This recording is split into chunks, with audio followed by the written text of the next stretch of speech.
Inovadores da Saúde.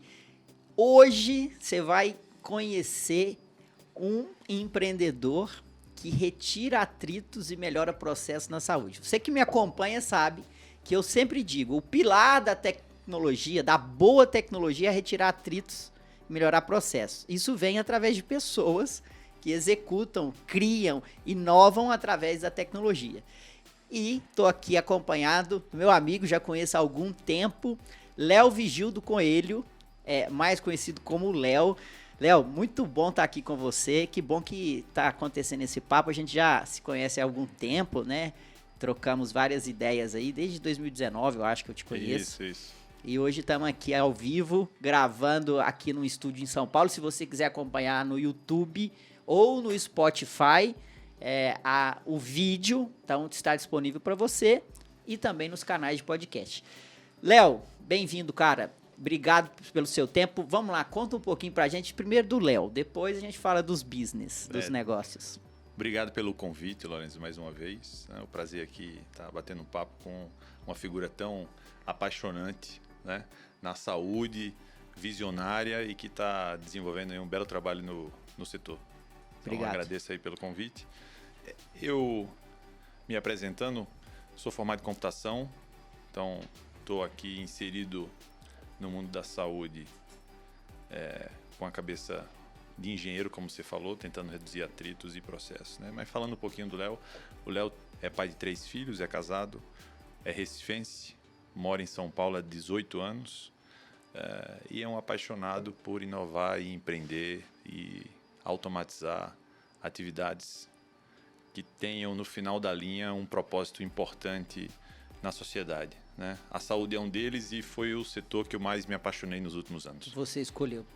E Recife tem tradição de bons empreendedores, né? Silvio Meira, Porto Digital, né? Ele é um polo de tecnologia em Recife, né? Foi meu berço, eu me formei na Universidade Federal de Pernambuco, tive o Silvio Meira como professor, ilustríssimo professor, tem algumas tiradas muito interessantes dele. Primeiro dia de aula que eu tive com o Silvio Meira, ele entrou na sala de aula com um tamanco holandês e um cocado índio, literalmente, né? E foi de uma das aulas mais instigantes para um aluno que estava ainda no primeiro período da faculdade. Então, aquilo em 1999 já foi algo que mostrou a todos os alunos que era um local diferente, né? E o mais interessante é que o conceito que eles conseguiram desenvolver no Porto Digital em Recife, de incubação, de startup, etc., que agora está aparecendo, a gente já vive aí desde da anos época 2000, né? Da faculdade, antes dos anos 2000, exatamente. O Silvio Meira foi um dos grandes catalisadores da minha guinada assim, de carreira, sabia? Foi uma das primeiras pessoas que eu comecei a acompanhar, seguir, e me inspirava e me inspira muito. E o meu objetivo é gravar um podcast com o Silvio Meira. Eu já peço, ainda não consegui. Se você tá me ouvindo aí, me ajuda a gravar um podcast com o Silvio Meira, que é ele é o meu guru. Vamos lá, conta pra gente da Ionic Health. Você, engenheiro, se aproximou da saúde e tem várias soluções para retirar atritos, melhorar processos, que pode ser resumido na palavra automação, né? É isso. Eu entendo a saúde não com viés da melhoria de diagnóstico, nem com viés clínico, porque não é minha formação e acho que não é o propósito da companhia. E se você observa o setor da saúde projetando dos próximos 10, 15, 20, 30 anos, qualquer análise que você vai observar, com envelhecimento populacional, com mais acesso populacional à saúde, o grande desafio da saúde é custo e eficiência e acesso. Custo, qualidade, eficiência e acesso, né? Tudo isso passa por uma grande camada nas instituições de saúde de processos internos, de equipamentos, de operações, né? Além dos profissionais e da evolução científica e clínica. Perfeito. Então, com o meu background de engenharia de computação, etc., eu comecei a ter acesso à saúde num cliente aqui de São Paulo, na minha outra empresa de tecnologia, em 2015. Esse cliente chamado FID, que é a Fundação de Imagem e Diagnóstico, faz 5 milhões de exames por ano, né? É uma empresa espetacular e com um grande desafio, né? Com atendimento de SUS, com contratos onde o volume ele só cresce e não necessariamente a receita cresce, ou seja, grandes desafios de automação e de eficiência. Eu fui chamado naquela época para ajudar alguns poucos projetos e entendi um universo de possibilidades de automação. Então você se encantou. Você passa a entender que a medicina diagnóstica é uma ilha de tecnologia dentro da saúde, porque é de lá que sai o diagnóstico, o dado, a informação, é de lá que o paciente consegue ter, né, o diagnóstico para que o médico e depois toda a cadeia consiga trabalhar. Então, eu apaixonado por tecnologia, vi ali uma ilha de tecnologia, mas completamente desintegrada, completamente não eficiente, completamente carente de interoperabilidade e conectividade. Então, se você olhar um hospital e ver uma ressonância da GE, uma tomografia da Siemens, um ultrassom da Philips, ou seja, fabricantes completamente diferentes, equipamentos completamente diferentes, e com nenhuma integração, aquilo dali me intrigou, né? Ou seja, no mundo de 2015, onde a gente está falando aqui de cloud, está falando de interoperabilidade setor bancário, setores completamente integrados, a saúde, nesse aspecto, ainda não tem nem prontuário médico integrado, nem prontuário eletrônico. Ou seja, e quando eu entrei na medicina diagnóstica, vi a carência de integração em grandes equipamentos e tecnologias que são o alicerce principal da medicina diagnóstica, né? E aquilo ali me intrigou. Eu comecei a tentar entender os motivos. Perfeito. Né? E a FID, inclusive, Dr. Itamar Abdala, né, um amigo nosso em comum, que é um dos diretores, eu também trabalhei na FID e é isso, cara, é uma potência em realização de exames, em número de exames, em tudo que você imaginar. Quando eu vim de Minas para São Paulo, eu comecei a trabalhar na FID e, assim, é incrível, né? E aí eu queria passar essa imagem para o nosso ouvinte, aqui para a nossa audiência, que você chegou com a cabeça de engenheiro vendo uma empresa gigante com uma operação muito grande em volume, em intensidade, né, em capital, em pacientes, e você viu aquilo ali uma colcha de retalhos. Você viu aquilo ali uma baita oportunidade para você, que é um engenheiro, trabalha com tecnologia, um pensamento cartesiano. E eu acho que a primeira solução que veio foi a do telecomando, né? Do comando remoto. Na verdade, isso mesmo? Esse não veio na FID, né? A FID a gente começou a desenvolver alguns outros projetos, também com viés de automação, gestão de parque de equipamento, integração de tecnologias, automação de processos, integrações. O telecomando ele veio a seguir, né, com o segundo cliente que a gente desenvolveu, que foi a Aliar. Então esse desafio do telecomando. Então, só para ter o conceito básico da automação, né, a medicina diagnóstica, isso é um desafio global. Hoje a gente vê com o nosso processo de internacionalização que o mesmo problema do Brasil ele se replicou e ele se replica na Europa, nos Estados Unidos, com intensidades diferentes, que a saúde ainda não é interoperável, integrada, né, desde a sua camada mais básica. Não estou nem falando só dos dados dos pacientes. Estou falando dentro das instituições, dos equipamentos, nos sistemas, que isso é a principal base de funcionamento de uma instituição de saúde. Então, a FID foi minha grande escola, né? Durante 3, 4 anos ali, fiquei completamente imerso, entendendo, aprendendo tudo sobre medicina diagnóstica, automação e desenvolvendo projetos. E aí, em seguida, vieram outros clientes como a gente tem hoje, como a Aliar, como o DASA, United Health, etc. Vamos agora descer um pouquinho, entrar no produto do telecomando, que vocês foram pioneiros em resolver isso. E aí eu vou falar a dor do ponto de vista de médico radiologista, você explica, né? Então, para você que está nos acompanhando, você imagine uma ressonância lá em São Gabriel da Cachoeira, por exemplo, lá no Amazonas, ou numa cidade distante, né? Além de toda a infraestrutura de arquitetura e de tecnologia, a gente precisa de profissionais para operar essa máquina, seja para dar o laudo, o médico, seja o pessoal de enfermagem para administrar contraste, seja o profissional que opera a máquina.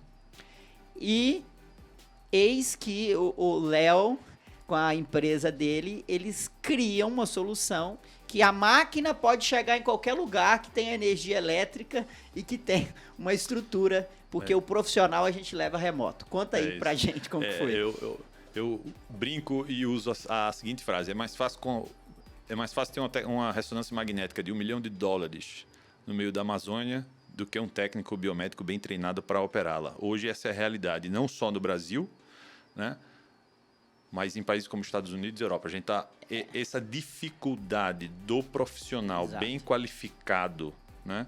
Nessa super demanda de saúde, principalmente agora no período pós-pandêmico. Então, essa é uma realidade. Então, a tecnologia foi provocada pela LIA em 2016, né? Que estava num projeto inicial com a Siemens, sendo que a Siemens tinha uma tecnologia específica, só funcionava Siemens e só funcionava alguns equipamentos, custava em dólar. Então, a gente reuniu um grupo, né? Um grupo multidisciplinar e iniciou o desenvolvimento. É o que eu falo, não é nenhuma rocket science, mas desenvolvemos aí um grupo interessante de robótica, software, dados e automação, e que no final qual é o grande conceito? É conseguir acessar qualquer tipo de equipamento, tomógrafo ou ressonância, à distância, de forma não invasiva, para que você consiga ter acesso e operação, né? Isso permite que o profissional no local ele possa acessar e teleoperar à distância com apoio, claro, sempre de profissionais locais para poder dar apoio ao paciente, ou seja, fazer o trabalho assistencial do paciente, mas aquele técnico especialista em protocolos determinados e etc., ele consegue estar à distância. Com isso você tem três grandes benefícios, né? Você consegue aumentar a qualidade do seu serviço, porque você passa a ter profissionais à distância que estão capacitados a acessar qualquer local da sua operação e a operação passa a ter acesso a um profissional mais qualificado. Você consegue incrementar a sua agenda, ou seja, você aumenta acesso à saúde. Então, um sábado de manhã que seria muito difícil contratar um técnico biomédico para operar naquele local, né?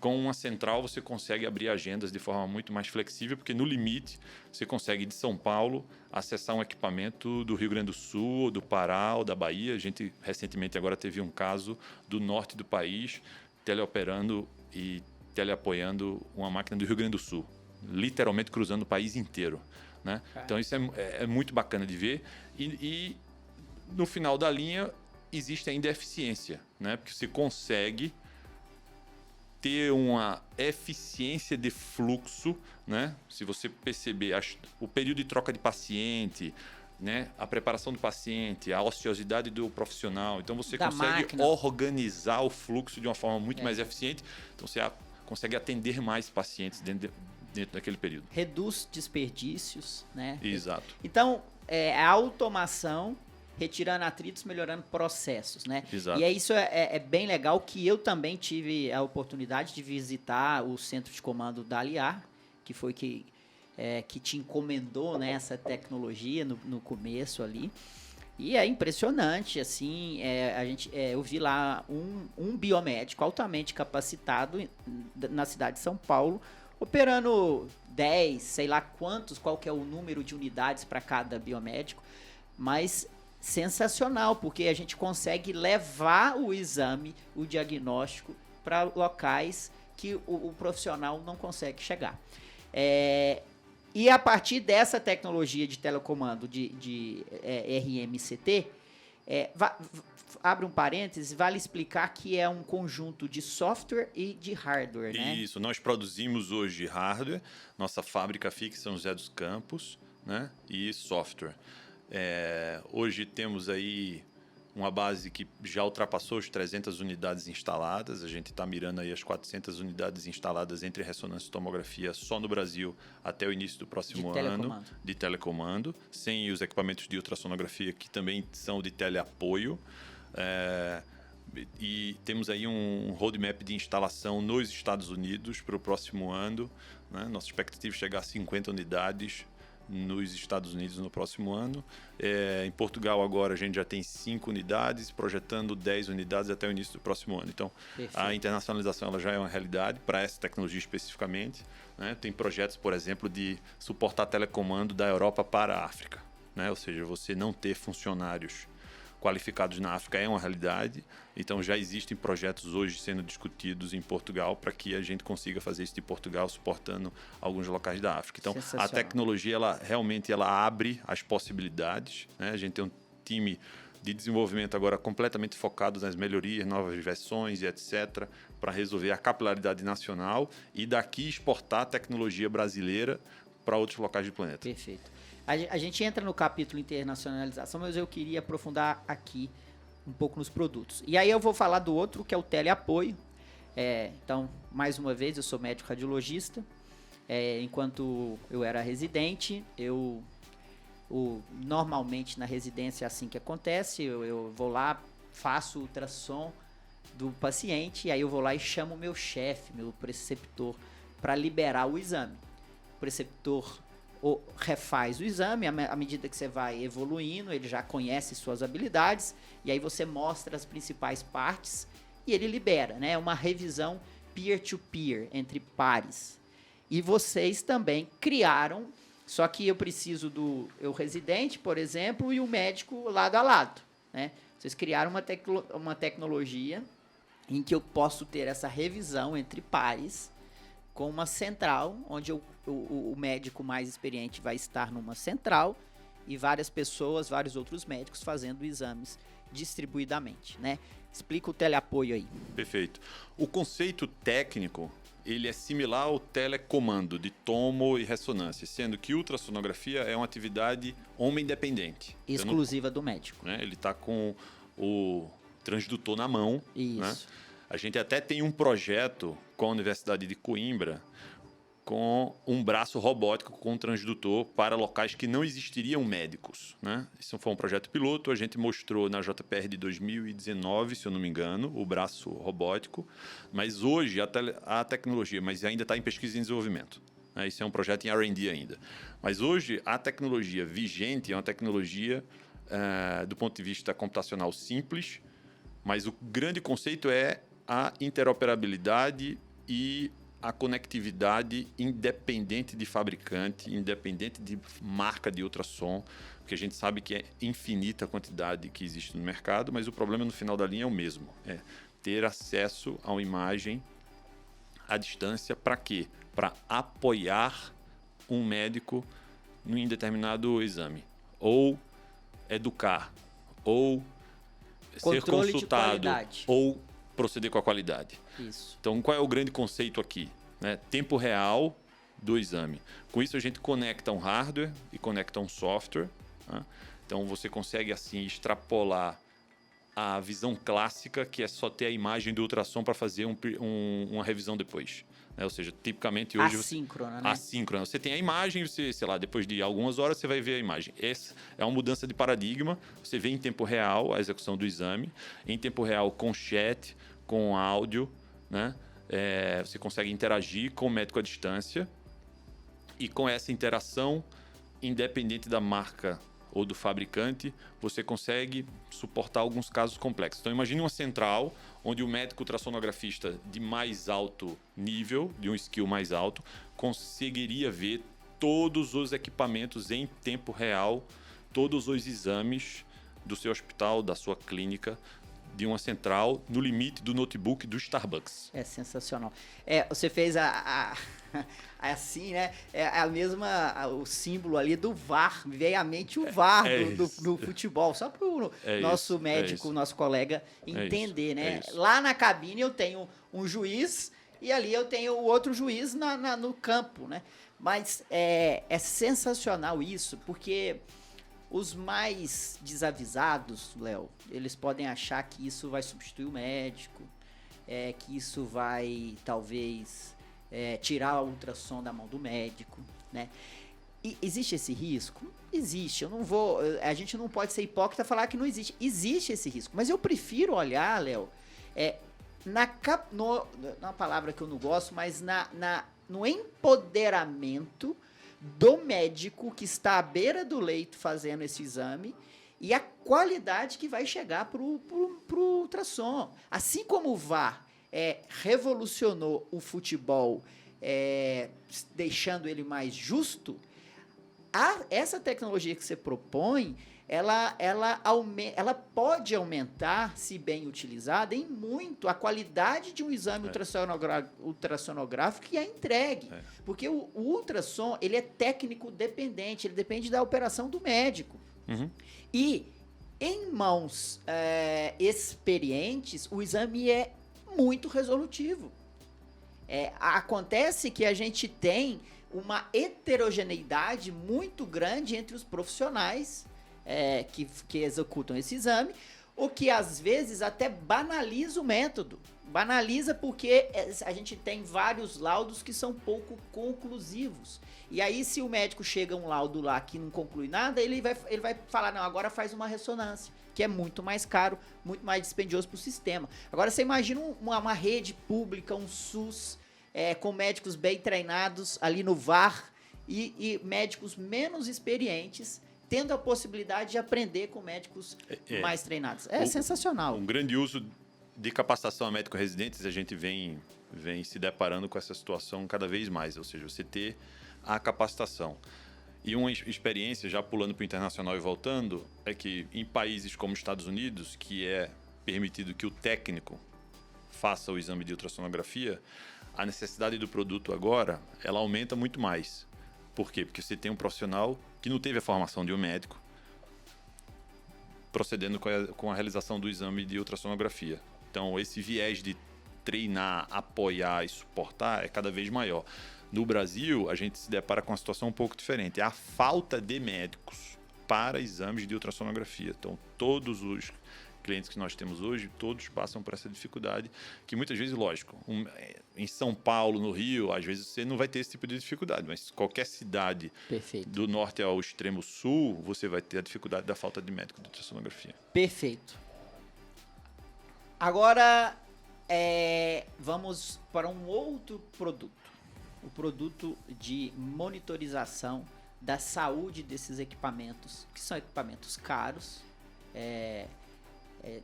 do ponto de vista de se ele tem danos para o paciente, danos financeiros, porque se ele não está funcionando, são equipamentos caros, e vocês têm uma solução para isso também. Perfeito. A medicina diagnóstica, visão de engenheiro, né? É uma atividade máquina dependente. Então, você pode ter o profissional disponível, mas se a máquina não estiver em funcionamento pleno, você não consegue proceder com a realização do exame.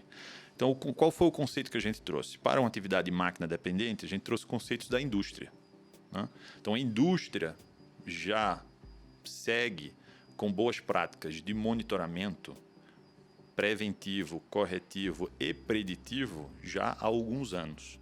Então, qual foi o conceito que nós trouxemos para cá? O conceito de monitorar todo o seu parque de equipamentos para garantir a maior disponibilidade possível e o maior tempo de reação em tempo real e até aplicar alguns algoritmos para sugerir predição de alguns comportamentos. Então, essa é uma área que nós investimos aí nos últimos 6 anos, com um time bem especialista em engenharia, para conseguir, por exemplo, entender qual é o nível do hélio em tempo real de uma ressonância com um pequeno desvio de comportamento e indicar uma chance de parada, uma chance de quebra 5 dias antes daquele equipamento ter um problema grave que seria um quench. Então, sabemos aí que uma ressonância, quando parada, custa caro, cancela a agenda, cancela paciente, impacta em cirurgia, impacta em agenda. Então, você tem aí um nível de impacto financeiro de vidas importante. Perfeito. Então, o grande foco aqui é fazer monitoramento em tempo real de todo o parque de equipamentos dentro da medicina diagnóstica. Perfeito. Além desse produto de monitoramento, a gente tem a Ionic Health os laudos estruturados, né? Que é preparar esses dados para implementação da inteligência artificial e também retirar atrito, melhorar processo para o médico que está confeccionando o laudo ali em tempo real. Explica para a gente esses produtos. Eu gosto desse seu termo, eliminar atritos. Eu uso muito isso aí e faz muito sentido. Porque no final do dia, dentro da cadeia, né, da medicina diagnóstica e olhando a jornada do paciente, você tem desde o pedido médico, médico solicitante, agendamento. Então a gente foi navegando na cadeia para entender onde existiam os maiores atritos, né? E onde esses atritos hoje têm baixa possibilidade de solução no mercado. Então, fomos aí na realização de exames com as operações remotas, fomos no monitoramento das máquinas, porque são críticas para garantir que a realização do exame aconteça, fomos navegando no processo e entendemos um outro gargalo, que são os dados, é apoiar o médico radiologista, né? Hoje, existe uma infinidade de empresas de inteligência artificial olhando a imagem e olhando o dado do laudo, mas tentando extrair de forma bruta. O que a gente chama de forma bruta do ponto de vista de computação? É pegar um texto livre e daquele texto livre tentar interpretar as coisas, né? O laudo estruturado nada mais é do que, ao invés de você tentar extrair depois dele realizado, é que o laudo já se inicie estruturado.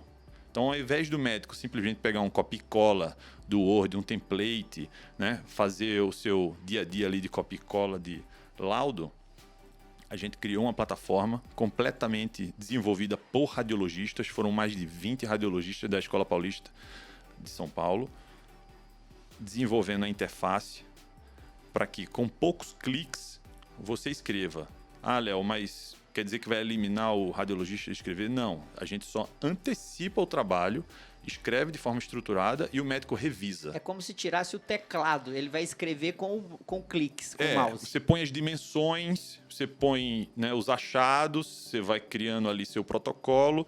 E interessante que agora a gente está em parceria com algumas empresas no mundo que têm o mesmo conceito para que a gente crie uma grande plataforma e um grande transformador de desenvolvimento de laudo estruturado, porque o que nós acreditamos é que a entrada do laudo tem que ser estruturada. Com isso você consegue produzir estatística em tempo real, por exemplo, de quantos BIRADS 5, quantos TIRADS você consegue dentro do seu trabalho. Foi dado até ao meio-dia daquela agenda, quantos BIRADS. Exato. É sensacional. Léo, eu queria agora falar desse movimento de internacionalização. Por fim, faltou o Voice Recognition.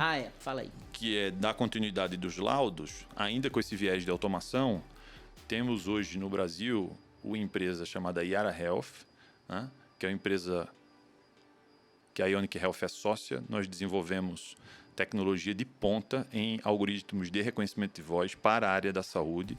Temos aí quase 2.000 radiologistas na nossa base em reconhecimento de voz no Brasil, com a taxa de acurácia superior a 99%, com contexto médico, diferente de você pegar um voice recognition aberto, que você vai colocar palavras como Corinthians e Palmeiras e etc. E o voice recognition vai identificar. Esse é um voice recognition com contexto clínico, com nível de automação muito alto. Então, o médico radiologista que já é acostumado a usar alguns reconhecimentos de voz ao invés de digitar, a gente está num projeto muito interessante. E agora nós estamos trazendo para outros contextos.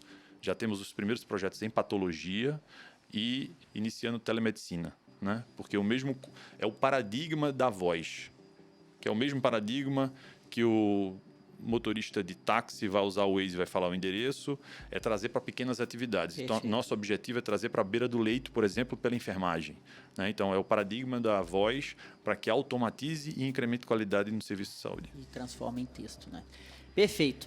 Vamos falar da internacionalização, né? Nitidamente uma empresa pioneira no mercado brasileiro, trazendo inovação a partir da automação no setor de saúde, que está fortemente agora nessa avenida da internacionalização. Recentemente, o meu colega Igor Santos, né, que é um médico radiologista, eu gosto muito do Igor, que trabalha com você há algum tempo, agora ele foi para Portugal, está comandando a operação lá de Portugal. Como que é isso, uma empresa brasileira internacionalizar? Quais são as dificuldades? Como que você vê esse processo? Lourenço, acho que isso é uma grande paixão, um grande sonho, um grande propósito. Eu iniciei essa investigação alguns anos atrás, diria que 2017 e 2018, para entender, primeiro a grande pergunta, é internacionalizável ou não o que nós estamos fazendo?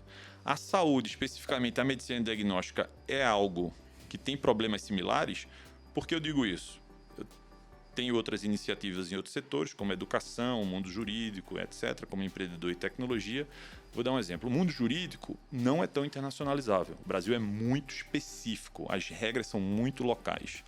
E quando eu me deparei com a saúde e comecei a fazer essas viagens e entender o quanto é internacionalizável ou não, e comecei a fazer cursos nos Estados Unidos e na Europa e conversar com pessoas da saúde e falar um pouco do que nós passávamos aqui no Brasil e entender a realidade dentro das instituições de saúde, eu tive uma bela surpresa. Ou seja, primeira surpresa é que o Brasil, do ponto de vista de processos e eficiência, na minha visão, é referência. Então, nós aqui temos um mindset de eficiência completamente diferenciado. Isso faz com que seja possível criar empresas e iniciativas inovadoras. E aí vem o segundo desafio. E a segunda surpresa é que, sim, é possível internacionalizar as tecnologias. Existe, sim, alguma aceitação. Você tem que fazer um dever de casa, né? Ou seja, tem que ter os seus processos muito bem estruturados. Então, iniciamos aí em 2019, especificamente. Quando começou a pandemia, nós estávamos no início da estratégia de internacionalização, então ela atrasou um pouco pela pandemia e depois a gente retomou no meio da pandemia. A primeira estratégia foi a Europa. Por quê? Porque é o caminho mais próximo do Brasil, Europa, em Portugal especificamente, né? Pela proximidade. Então, basicamente lá entendemos o mercado local, os principais grandes grupos, que produto é aderente ou não é aderente. Então decidimos no final de 2020, de fato, para 2021, constituir uma base em Portugal e de Portugal atender a Europa. Então hoje já temos um escritório no Porto, já temos clientes e as tecnologias estão em curso. O que traz um desafio para o time, né? Ou seja, um desafio da cultura, quem é que vai, o Igor foi, o Gabriel foi, e a gente tem agora a equipe local, fuso horário com a equipe do Brasil, né? Ou seja, são problemas para uma empresa pequena, novos, né? E aí, para aumentar um pouco a complexidade, decidimos para o maior mercado do mundo, que é os Estados Unidos. Então, essa decisão aconteceu durante a pandemia, né? Com uma provocação dos nossos sócios locais. E em 2022, hoje, temos já um escritório em Cleveland, né? Dentro do estado de Ohio, onde eles possuem um Innovation District para Healthcare. É um mercado que, se você faz o processo e a tecnologia de forma eficiente, tem uma receptividade muito grande. Os problemas são parecidos, porém diferentes. Por exemplo, aqui no Brasil, a preocupação do telecomando é muito mais eficiência, aumento de agenda, etc. Os Estados Unidos passa por uma falta de mão de obra gigantesca. Então, o uso da tecnologia lá, ele tem um viés diferente. Então, os desafios são completamente estimuladores, né, estimulantes. E hoje a gente tem aí um roadmap para os próximos 2-3 anos internacional muito importante, trazendo complexidades aqui do Brasil importantes. Você vai ter que trazer o seu time para uma régua internacional e não só nacional, né? Você falando de Ohio, Cleveland, o Leonardo Caiá tem a ver com esse processo? Ele é um dos padrinhos. Né? Já teve aqui no nosso podcast. Exatamente, Leonardo. Ele é um cara sensacional. Ele é um cara fabuloso. Muito bom. Eu queria, ainda nessa questão da internacionalização, eu, enquanto empreendedor, Léo, eu me desafio sempre a pensar assim, qual o próximo passo que eu vou dar para mirar a internacionalização. Acredito que nós somos pouco desafiados, enquanto empreendedores, a pensar em internacionalização, porque a gente já tem um mercado muito grande aqui no Brasil. Diferente de outros países, principalmente da Europa, que o mercado é pequeno, e eles já nascem com a estratégia de internacionalização, né? Eu não sei se você tem essa visão. Totalmente. Eu sempre comparo nas minhas falas, se nós tivéssemos nascidos em Tel Aviv, Israel, a gente no outro dia já teria que ser internacional, porque o mercado local é muito pequeno, né? E as empresas lá são completamente orientadas para fora, para internacionalização, e isso eleva a sua régua. eleva o seu padrão de tecnologia, eleva o seu nível de negócio. Então, como brasileiros, não é comum um empreendedor, né, ser desafiado ou desafiar a internacionalização, porque, primeiro, o mercado nacional ele é grande o suficiente para que você consiga desenvolver um belo negócio aqui, e existem barreiras importantes que começam com a língua. Não somos um país nativo de segunda ou terceira língua além do português, né? Ou seja, nativamente não é algo comum a internacionalização. É um desafio. As pessoas, quando viajam aqui, nem sempre são para desenvolver ou abrir novos negócios. Então, isso é um fator que me motiva, Lorenzo, muito forte, porque eu acredito que o brasileiro tem uma capacidade de desenvolvimento e inovação muito alta. E sim, conseguimos exportar tecnologia para fora do nosso país. Mas para isso precisa pensar nisso, precisa trabalhar para isso. Precisa né? trabalhar, Tem que não vai cair no colo. Tem que ser um dos seus objetivos lá no OKR. Cara, isso. quero internacionalizar a minha marca. E é sensacional porque a gente escuta muito pouco. A gente tem muito poucos exemplos de empreendedores que internacionalizaram. Infelizmente ainda é pouco difundido. E a gente precisa ter sempre isso como meta. Eu, pelo menos, enquanto empreendedor, eu enxergo assim. Muito bom papo com você. Queria que você deixasse uma dica aqui, um aprendizado. Você, pai, engenheiro, pai de 3 filhos também? Que idade? 3 filhos, 17, 5 e 2. Ó, você foi pai novo, hein? Eu tenho isso. 3 filhos também. Conta pra gente aí uma dica, assim, um aprendizado seu. Pode ser de vida, não necessariamente de carreira, que você gostaria de compartilhar aqui conosco. Eu acredito que aos 41 e indo para fazer 42 anos, no final da linha, o que vale é você buscar aquilo que você de fato acredita, né? Que sua alma fala.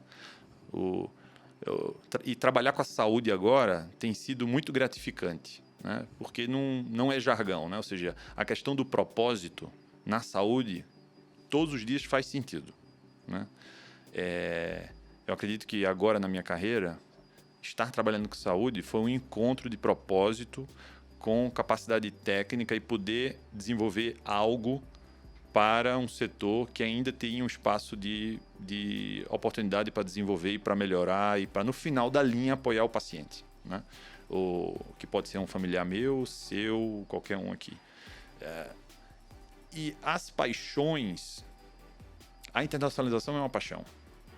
É um propósito, porque eu acredito que como brasileiro nós temos capacidade técnica de desenvolver, e não é fácil. A primeira reunião que eu tive sobre internacionalização foi em 2017 para 2018. Eu tive uma reunião num hospital importante nos Estados Unidos, eu não tinha nada muito estruturado, e o cara chegou no final da reunião, viu tecnicamente todo o produto, etc. No final da reunião ele falou: Léo, excelente, mas assim, eu não posso assinar nenhum NDA com você como empresa brasileira. Eu só posso assinar um NDA para iniciar a discussão do projeto se for uma empresa americana constituída aqui, com estrutura completamente diferente da sua. Aquilo dali, sempre na vida, os obstáculos precisam ser lidos da forma correta. Aquilo dali, para mim, foi combustível. Aquilo dali não foi uma negativa. Aquilo dali foi combustível para eu desenhar de forma completamente estruturada meu plano internacional. Então, eu voltei para os Estados Unidos 4 anos depois, com estrutura completamente diferente, e hoje eu já tenho clientes em funcionamento, empresa constituída, com histórico já na Europa. Então, todos os desafios na sua vida, eles precisam ser lidos como combustível, como um aprendizado, de fato, sem que você altere o seu plano, sua paixão e seus propósitos. Eu acho que tem vários aspectos da vida que a gente precisa ter essa determinação, e no longo prazo ou médio, nunca saberemos, o resultado sempre se entrega, né? Então, a desistência no curto prazo ela é muito negativa. Então, acho que a grande mensagem aqui é: continue insistindo, não de forma cega, mas escutando o que o mercado está lhe falando para você fazer os pequenos desvios de rota, mas buscando as suas realizações. Perfeito. É fundamental para mim isso, eu penso nisso. Repito aqui sempre, para que isso aconteça, a gente tem que ter amor pelo que faz, ter brilho nos olhos. Senão a gente não consegue ter essa energia, essa força e essa resiliência para superar esses desafios. Valeu, muito obrigado por estar aqui conosco e volte para dar notícias para a gente da Ionic Health. Eu que agradeço, Lorenzo. Muito obrigado. Valeu.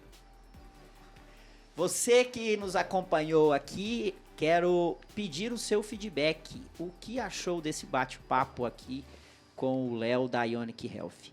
Manda para mim o seu recadinho. Eu tô no @Lorenzo Tomé, tô no LinkedIn, Lorenzo Tomé, você pode buscar lá, contato @saudedigital.tech. Se você está nos assistindo pelo YouTube, deixa um comentário aqui pra gente, siga o nosso canal, dê um like. E se você está nos ouvindo por podcast, eu peço a sua avaliação. Clica aí nas estrelinhas e classifica, avalia o nosso conteúdo, que com isso você ajuda a gente a ficar mais relevante na podosfera. Muito obrigado pela sua atenção e até a semana que vem.